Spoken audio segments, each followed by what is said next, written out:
proto-cooperation. Second method is proto-cooperation. Proto-cooperation लिखो, it is a form of, अब तुम भी लिखो साथ साथ, it is form of mutualism. Proto-cooperation is a form of mutualism. यहाँ पर इसका मतलब ये है कि दोनों प्रजातियां, सपोज अगर एक ये स्पीशीज है, एक ये स्पीशीज है, there is species A, there is species B, यहाँ पर हमारे पास दो स्पीशीज हैं. यहाँ पर अगर ये दोनों एक दूसरे के साथ रहती हैं तो इसका भी फायदा है, इसका भी फायदा है. लेकिन अगर ये दोनों स्पीशीज एक दूसरे के साथ नहीं रहती तो तब भी दोनों में से मरता कोई नहीं है, दूसरे के बगैर मरता कोई नहीं है. ये भी अच्छा सरवाइव करता है, ये भी अच्छा सरवाइव करता है. लेकिन फिर भी अगर दोनों स्पीशीज एक दूसरे के साथ साथ हो तो दोनों एक दूसरे को फायदा देते हैं. लेकिन अगर एक दूसरे के साथ साथ नहीं हो तो भी कोई परेशानी नहीं है. एक एग्जाम्पल मैं आपको देती हूँ, ये तो बड़ा ही कॉमन एग्जाम्पल है यार, हमने कई बार देखा है कि गाय के ऊपर ना या बफेलो के ऊपर क्रो बैठा होता है, और वो जो क्रो है, जो कौवा है, वो बफेलो की स्किन से कीड़े निकाल रहा होता है. कौवे को क्या फायदा हो रहा है कि वो कीड़े खा पा रहा है, और बफेलो को क्या फायदा हो रहा है कि उसके शरीर से कीड़े खत्म हो रहे हैं. तो बफेलो के ऊपर अगर क्रो बैठा है तो क्रो को भी फायदा है क्योंकि कौवा उस बफेलो के शरीर पर से कीड़े खा रहा है, और बफेलो को भी फायदा है कि उसका शरीर is becoming free of insects. लेकिन अगर वो क्रो बफेलो पे नहीं बैठेगा तो भी कोई नुकसान नहीं है क्योंकि क्रो कहीं और कुछ और खा लेगा.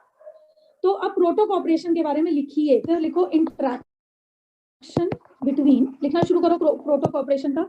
Interaction between two living organisms,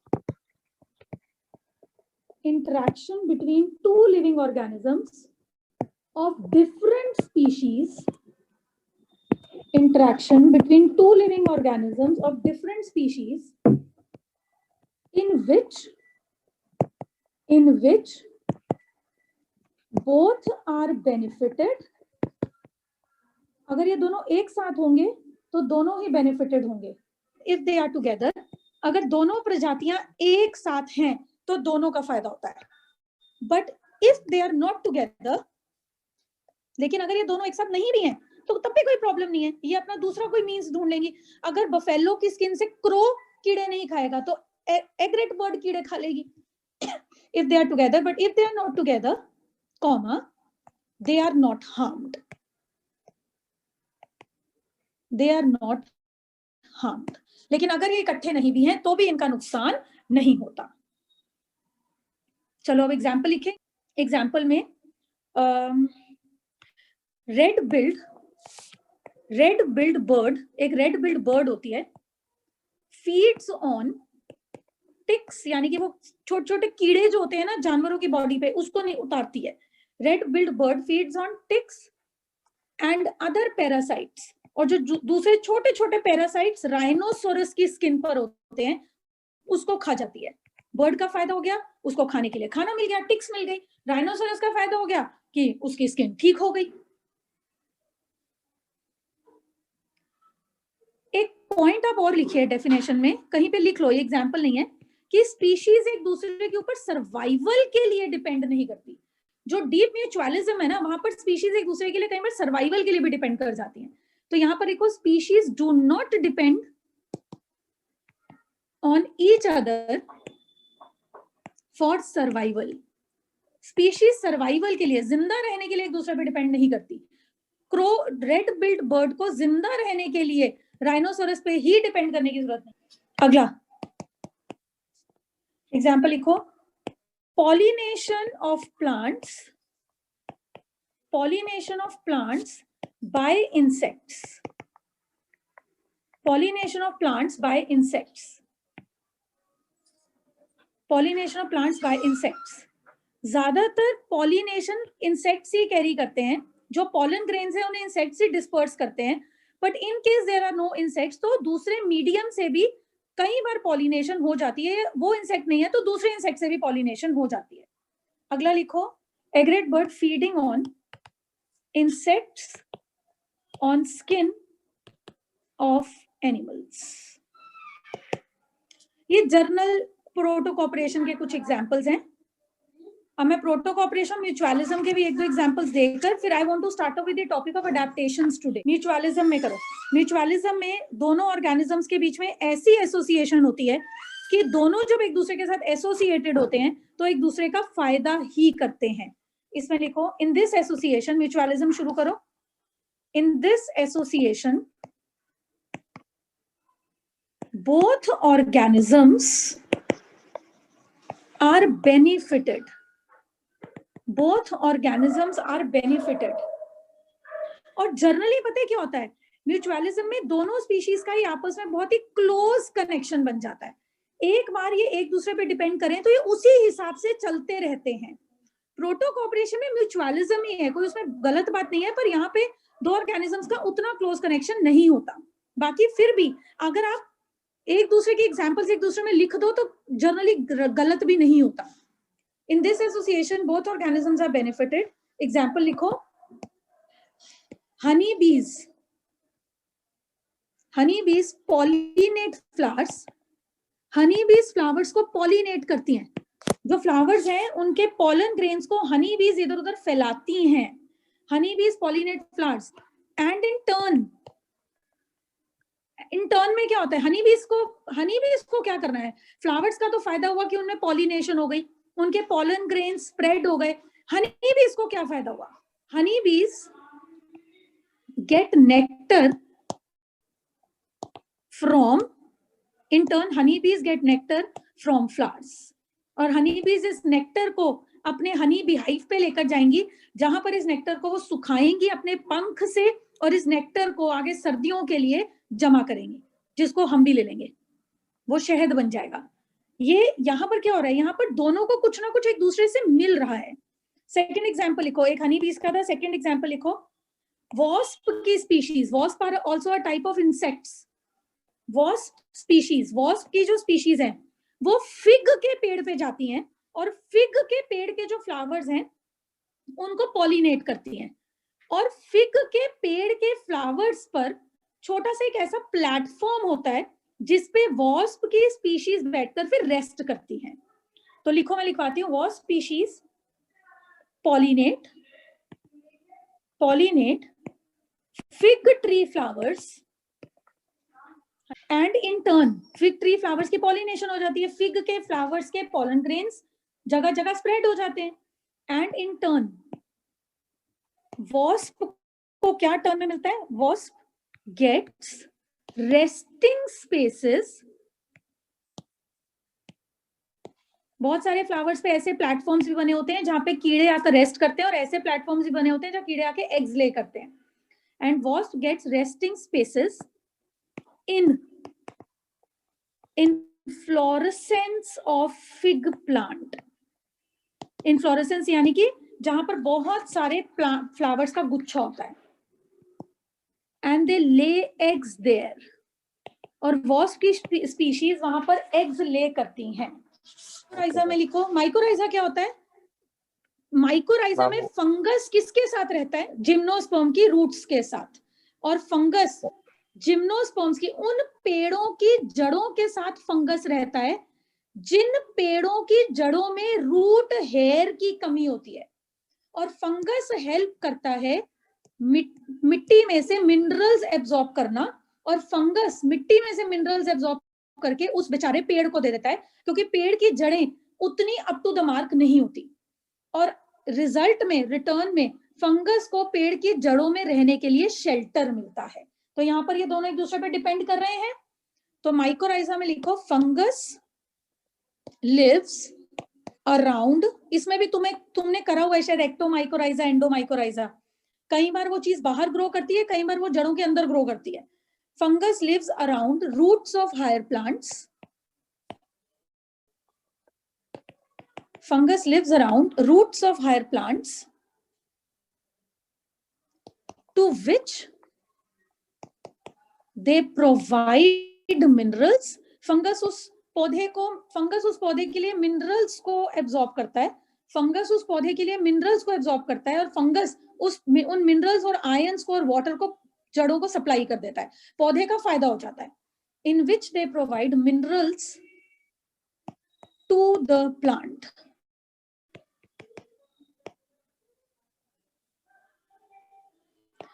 and in return plant provides food and shelter to fungus. Plant provides food and shelter to fungus.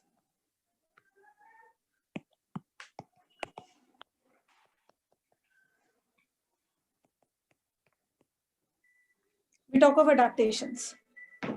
Adaptations यानी कि हम क्या कि पौधों को और जानवरों को ऐसा, उन पौधों और जानवरों के अंदर ऐसे क्या चेंजेस होते हैं, या पौधे और जानवरों के अंदर ऐसी उनकी कौन सी क्वालिटीज होती हैं, पौधे और जानवरों में उनकी कौन सी अच्छाइयां होती हैं जिनकी वजह से पौधे और जानवर अपने आसपास के एनवायरनमेंट में एडजस्ट कर सकें।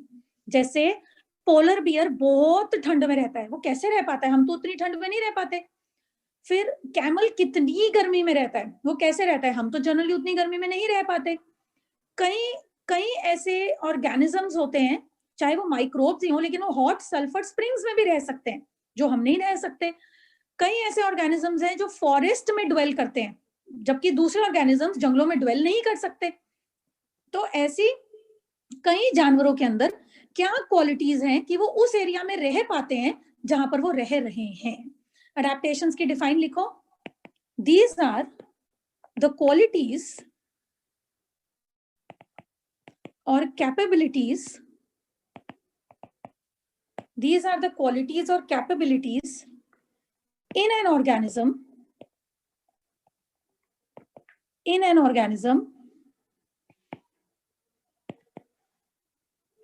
that help it to survive and reproduce in its habitat. ऐसी कौन सी क्वालिटीज होती हैं या कैपेबिलिटीज होती हैं एक ऑर्गेनिज्म में जिसकी वजह से वो ऑर्गेनिज्म अपने आसपास, अपने हैबिटेट में, अपने रहने वाली जगह में जिंदा भी रह सकता है, रिप्रोड्यूस भी कर सकता है, और अगर उसके रहने वाली जगह में, एनवायरनमेंट में चेंजेस होते हैं तो वो उन चेंजेस को भी बर्दाश्त कर सकता है। अब लिखो फिनोटाइपिक अडैप्टेशंस क्या होती हैं। What are phenotypic adaptations? जो हमारे अंदर के जीन्स में नहीं होती, सिर्फ टेम्परेरी अडैप्टेशंस होती हैं, थोड़े से टेम्परेरी चेंजेस होते हैं। जैसे फॉर एग्जांपल कि एक हम इस चीज को आगे पढ़ेंगे शायद, पता नहीं तुम्हारा वो एवोल्यूशन का चैप्टर तो काफी ओमिट हो गया, नहीं तो उसमें इसकी ना केस स्टडी थी कि जो वो होती है स्पीशीज होती है मॉथ की जो स्पीशीज है ना, मॉथ एक इंसेक्ट है जैसे सिल्क मॉथ, इनकी स्पीशीज ज्यादातर व्हाइट कलर की होती हैं। पर जब इंडस्ट्रियल रेवोल्यूशन आया ब्रिटेन में, कोयला वगैरह बर्न होने लगा, तो व्हाइट कलर की जो मॉथ की स्पीशीज है ना, वो धीरे धीरे ब्राउन होना शुरू हो गई, क्योंकि ब्राउन कलर की कीड़े पेड़ों पर, डार्क कलर के पेड़ों पर दिखते नहीं थे, खाए नहीं जाते थे, क्योंकि जब इंडस्ट्रियल रेवोल्यूशन नहीं था तो पेड़ भी उतने डार्क ब्राउन नहीं थे, तो तब व्हाइट कलर का मॉथ सरवाइव कर जाता था। लेकिन जब इंडस्ट्रियल रेवोल्यूशन शुरू हुआ तो बहुत ज्यादा ब्लैकिशनेस और स्मोक फैलने लगी, जिससे व्हाइट कलर का मॉथ चिड़ियों द्वारा पकड़ा जाता था। तो व्हाइट कलर का मॉथ इवॉल्व हुआ और धीरे धीरे उसका कलर भी पोल्यूशन में डार्क होने लगा। लेकिन जिस एरिया में पोल्यूटेड एरिया, जो एरियाज पोल्यूटेड नहीं है, वहां पे व्हाइट कलर के मॉथ्स जनरली, वहां पर मॉथ्स जनरली लाइट कलर के ही होते हैं। लेकिन पोल्यूटेड एरियाज में टेम्परेरली मॉथ्स खुद को बचाए रखने के लिए ब्लैकिश हो जाते हैं, जैसा आसपास का एनवायरनमेंट होता है। तो ये जो टेम्परेरी अडैप्टेशंस होती हैं, जो टेम्परेरी चेंजेस हमारे शरीर में होते हैं, दोज आर फिनोटाइपिक अडैप्टेशंस। अरे यार सिंपल सी बात है, तुम 1 महीना लगातार धूप में आओगे जाओगे तो वहां की उस जगह की स्किन टैन हो जाती है, लेकिन धीरे धीरे जब हम छाया में बैठते हैं, नॉर्मल बैठते हैं, तो स्किन ठीक होना शुरू हो जाती है। तो फिनोटाइपिक अडैप्टेशंस में प्रॉपर लैंग्वेज लिखो। दीज आर फेवरेबल चेंजेस, ये अच्छे चेंजेस होते हैं। These are favourable changes in morphology, morphology मतलब ऊपरी चेंजेस होते हैं ये। These are favorable changes in morphology, ये ऊपरली चेंजेस होते हैं, ये चेंजेस अंदर डीएनए में जनरली नहीं होते। These are favorable changes in morphology of an organism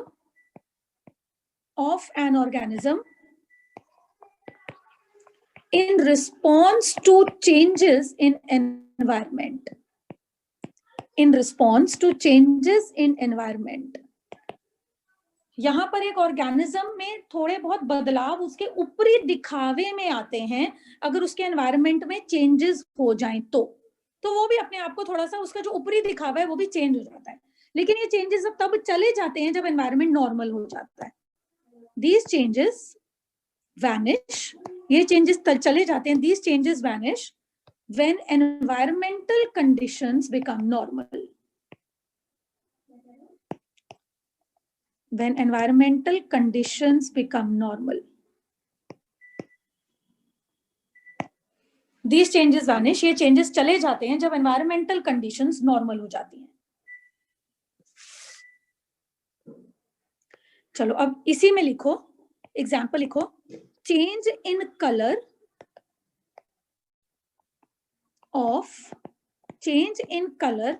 of light colored moth in polluted areas. Change in color of light colored moth in polluted areas.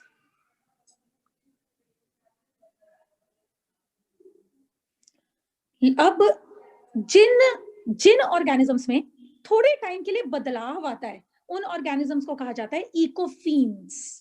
एक और लाइन लिखो इसी में, these phenotype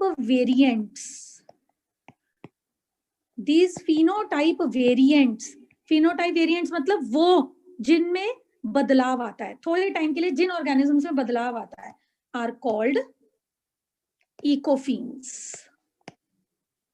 ये बदलाव ऊपर ऊपर रहता है बेटा, अंदर डीप नहीं होता, डीएनए में या सेल्स में ये चेंजेस परमानेंट नहीं आते, ये टेम्परेरी चेंजेस होते हैं। What are genotypic variations?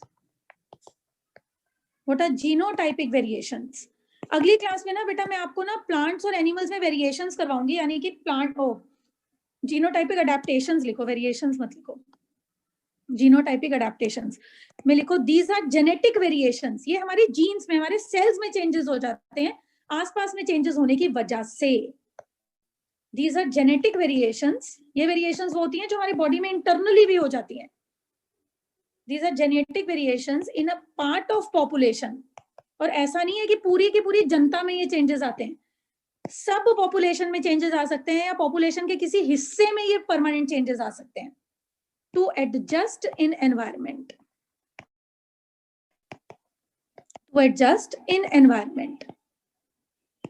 अगर तुम आज न्यू दिल्ली से आर्कटिक पे चले जाओ, नॉर्थ पोल पे जहां बहुत बर्फ है, नॉर्वे चले जाओ जहां पे बहुत बर्फ है, नॉर्थ पोल की कंट्रीज में चले जाओ, तुम एकदम से अपने आप को एडजस्ट नहीं कर पाओगे। लेकिन जनरेशंस दर जनरेशंस अगर वहां पे रहेंगी आपकी फैमिली की, तो धीरे धीरे उनके शरीर के अंदर ऐसे चेंजेस आ जाएंगे कि फिर जब वो दिल्ली वापस आएंगे तो उन्हें इतनी गर्मी में रहा नहीं जाएगा। तो कई बार हमारी बॉडी अपने आप को इतना ढाल लेती है चेंजिंग एनवायरनमेंट में कि फिर हम वापस अपने पहले के एनवायरनमेंट में नहीं आ पाते, कई बार हम या कई बार हमारी generations. So they are genetic variations in a part of population to adjust in environment और हैबिटेट। और ऐसी सब पॉपुलेशंस, ऐसा पॉपुलेशन का वो हिस्सा जिसके अंदर बिल्कुल इंटरनल चेंजेस भी आ जाए एनवायरनमेंट की वजह से, दोज आर कॉल्ड एज इकोटाइप्स। देखो, सच सब पॉपुलेशंस आर कॉल्ड एज इकोटाइप्स। सच सब पॉपुलेशंस आर कॉल्ड एज इकोटाइप्स। अब लिखो जीरोफाइट्स। जीरोफाइट्स वो पौधे, वो कैसे एनवायरनमेंट में रहते हैं जहां पर वो बिना पानी के रहते हैं, जहां पर वो कहाँ रहते हैं, रेगिस्तान टाइप में रहते हैं, जहां पर वो एरिड या ड्राई हैबिटेट्स में रहते हैं। वो पौधे कैक्टस टाइप के जो बिना पानी के रहते हैं या पानी की कमी में रहते हैं। तो लिखो these are plants of dry habitats. ये वो प्लांट्स होते हैं जो ड्राई हैबिटेट्स के होते हैं। कई जीरोफिटिक प्लांट्स होते हैं जिनको हम लोग बोलते हैं एम्फिमेरल्स, EPHERMERALS। ये वो जीरोफिटिक प्लांट्स होते हैं, ये वो पौधे होते हैं जो गर्मी में ना नहीं जिंदा रहते, लेकिन उनके बीज इनएक्टिव फॉर्म में चले जाते हैं। ये इनके बीज जिंदा होते हैं, इनके बीज बिल्कुल ठीक होते हैं, लेकिन बीज होते हैं। और जैसे ही बारिश आती है बीज जर्मिनेट हो जाते हैं और पौधा आ जाता है। लेकिन जैसे ही बारिश खत्म होती है और सूखा पड़ने लगता है, ये पौधा मर जाता है, लेकिन उसका बीज रह जाता है। यानी कि ये सीड्स की फॉर्म में जिंदगी जीते हैं तब जब गर्मी होती है, और इनके पौधे जर्मिनेट करते हैं तब जब बारिश आती है। तो ये उतने प्रॉपर जीरोफाइट्स भी नहीं होते, क्योंकि इनका पूरा प्लांट अपनी लाइफ साइकिल करता है रेनी टाइम पर, लेकिन अदरवाइज वो सीड्स में ही जिंदा रहता है। मतलब अगर गर्मी होती है तो बीज ही होते हैं, लेकिन प्लांट गर्मी में जर्मिनेट नहीं करता। तो इसमें लिखो these xerophytes live during rains। ये पौधा रेनी सीजन के टाइम पे तो बिल्कुल ठीक ठाक होता है, and in rest of the year और dry season it survives as a seed. यानी कि बीज सर्वाइव करते हैं और बारिश आते ही बीज जर्मिनेट कर जाते हैं। इसका बेटा एक एग्जाम्पल लिख लो, euphorbia prostrata plant. Euphorbia prostrata plant. Xerophytes में एक ये वैरायटी है और एक जीरोफाइट्स में एक और प्लांट की वैरायटी है। Those are called as succulents. ये भी पौधे हैं जो बहुत सूखे में उगते हैं, लेकिन इन पौधों के अंदर कुछ फ्लैशी पार्ट्स होते हैं। इनकी स्टेम या फिर इनके पत्ते फ्लैशी होते हैं। उन्होंने अपने अंदर पानी को स्टोर करके रखा होता है। ये गर्मियों के टाइम मर नहीं जाते, ये गर्मियों के टाइम बीजों की फॉर्म में जिंदा नहीं रहते। ये पूरा पौधा का पूरा एक पौधा जिंदा रहता है गर्मियों के टाइम पर, कई बार सूख भी जाता है खैर, पर गर्मियों के टाइम ये वाले सक्यूलेंट्स के पौधे जिंदा रहते हैं, क्योंकि इन्होंने अपने स्टेम या अपनी लीव्स के अंदर पानी को परमानेंटली स्टोर किया होता है, और उस पानी को पत्तों में से उड़ने नहीं देते, ट्रांसपायरेशन होने नहीं देते। सारे के सारे जीरोफिटिक प्लांट्स जो सूखे में उगते हैं, वो पत्तों में से पानी को भाप बन के उड़ने नहीं देते, क्योंकि तो पहले इनके पास पानी नहीं होता, तो पत्तों में से अगर पानी उड़ जाएगा तो ये बिल्कुल ही परेशान हो जाएंगे। तो जीरोफाइट्स जनरली पत्तों में से पानी को उड़ने नहीं देते, इनमें ट्रांसपरेशन नहीं होती। सक्यूलेंट्स में लिखो, सक्यूलेंट्स को ड्रॉट रेजिस्टेंट भी बोला जाता है, और सक्यूलेंट्स वो होते हैं, दे हैव, ये ड्राई एरिया के ही होते हैं, दे हैव फ्लैशी, या तो इनके अंदर फ्लैशी स्टेम्स होती हैं, इनकी स्टेम्स फ्लैशी होती हैं। जैसे एक एग्जांपल है हमारे पास ओपनशिया प्लांट। ओपनशिया प्लांट गर्मियों में जिंदा रहता है क्योंकि उसकी स्टेम फ्लैशी होती है, और इसकी स्टेम को आपने 11th क्लास में मॉर्फोलॉजी के चैप्टर में फाइलोक्लेड नाम से भी पढ़ा था। दे हैव फ्लैशी स्टेम्स यानी कि ओपनशिया, और कईयों के अंदर पत्तों में फ्लैशीनेस होती है, पानी स्टोर्ड होता है। फ्लैशी लीव्स होती हैं एगेव प्लांट में। एगेव एक जीरोफिटिक प्लांट होता है जिसके पत्तों में पानी स्टोर्ड होता है इमरजेंसी के लिए, है ये भी जीरोफिटिक है, ये भी ड्राई एरिया का प्लांट। और तीसरी वैरायटी जीरोफाइट्स के अंदर होती है जो सच में बहुत सूखे में रह सकते हैं, दोज आर ट्रू जीरोफाइट्स।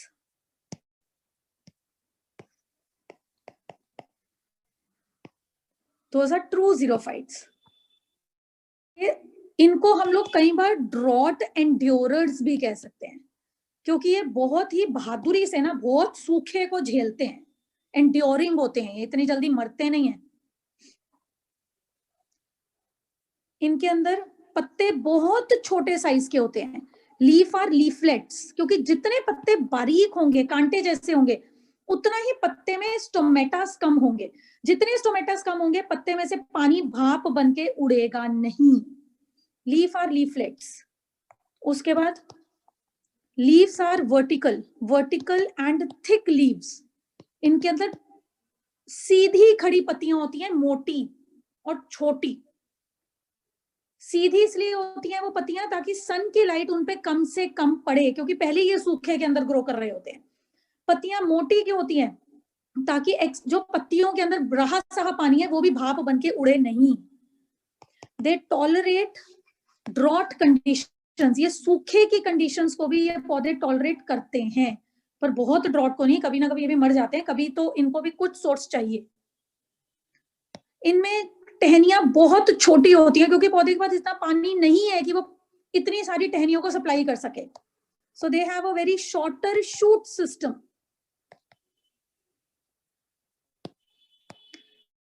पर they have extensive root system, लेकिन इनके अंदर जड़ें बहुत अच्छी होती हैं, बहुत अच्छी, बहुत डीप जड़ें होती हैं, डीप जड़ें, यानी कि रूट्स आर डीपली एम्बेडेड।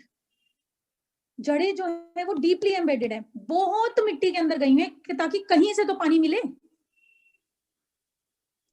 और कई बार रूट्स रीच वाटर टेबल, कई बार जड़ें इतनी नीचे तक होती हैं कि वो डीप अंडर वाटर तक भी पहुंच जाती हैं। Roots reach water table. Example लिखो इस टाइप के प्लांट्स का, नीरियम, एरुआ। हाँ, एक पॉइंट और लिखो, they have sunken stomata. Sunken stomata यानी कि जहां से पानी भाप बन के उड़ता है वो स्टोमेटास पत्ते के अंदर धंसे होते हैं ताकि पानी इतनी जल्दी उड़े नहीं। They have sunken stomata.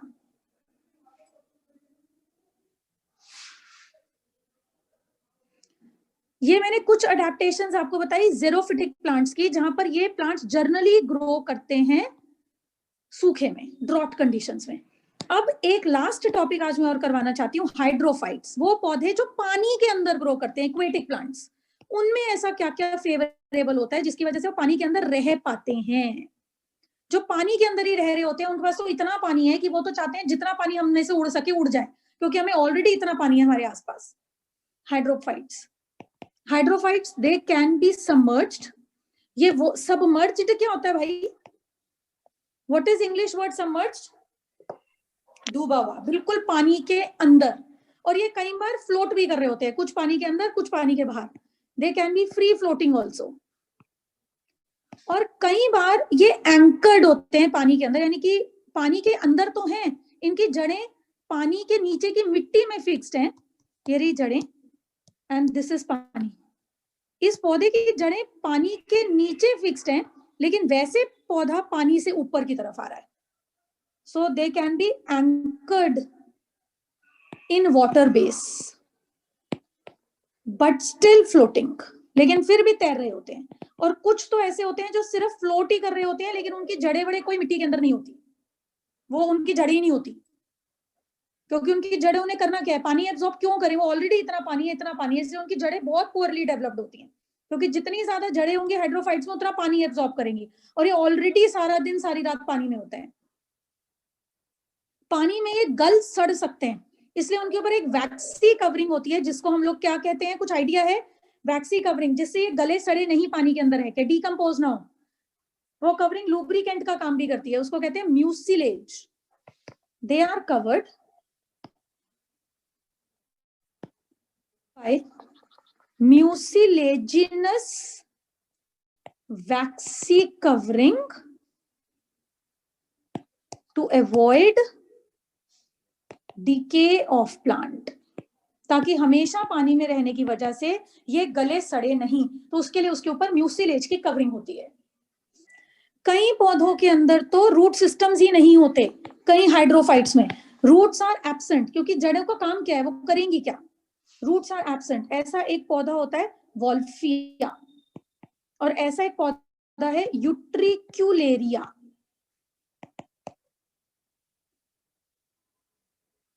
इनमें रूट्स नहीं होती।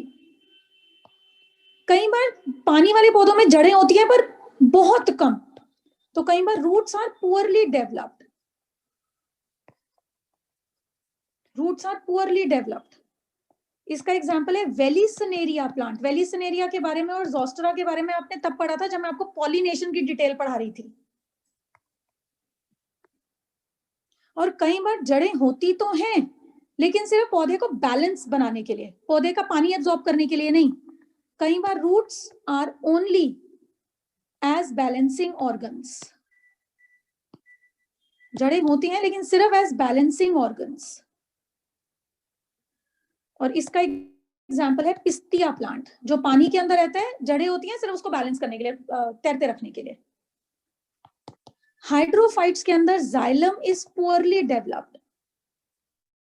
जाइलम वेसल वो होती है जो पानी को पूरे पौधे में डिस्ट्रीब्यूट करती है, लेकिन यहाँ पर पानी ऑलरेडी बहुत ज्यादा है, इसलिए जाइलम बहुत अच्छा नहीं होता। जाइलम में वेसल्स और ट्रैकिड्स प्रेजेंट नहीं होते।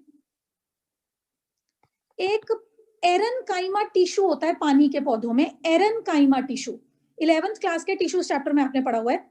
एरनकाइमा टिश्यू वो टिश्यू होता है इन पानी के पौधों में जिसमें हवा भरी होती है, जिस वजह से एरनकाइमा टिश्यू में हवा भरी होने की वजह से पौधा हल्का हो जाता है, और पौधा हल्का होता है तो वो तैर पाता है। तो एरनकाइमा tissue which has air spaces, erenchyma tissue which has air spaces is present in hydrophytes, is present in hydrophytes। इनमें एयर स्पेसेस हैं, इनकी वजह से हाइड्रोफाइट्स तैरते रहते हैं।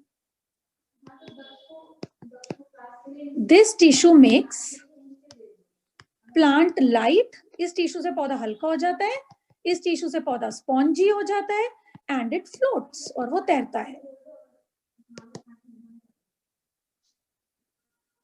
एक चीज और पानी वाले पौधों में देखने को मिलती है, इसमें लिखो लीव्स शो हेट्रोफाइली। हेट्रोफाइली वर्ड आपने 11th क्लास के मॉर्फोलॉजी चैप्टर में पढ़ा था, जहां पर एक ही पौधे में पत्तियां अलग अलग शेप की भी हो सकती हैं। इसका एग्जाम्पल है सेजिटेरिया। कई बार वो पत्तियां जो पानी के अंदर डूबी होती है उनकी शेप अलग होती है, और वो पत्तियां जो पानी के बाहर होती है उनकी शेप स्लाइटली डिफर करती है, दैट इज हेट्रोफाइली।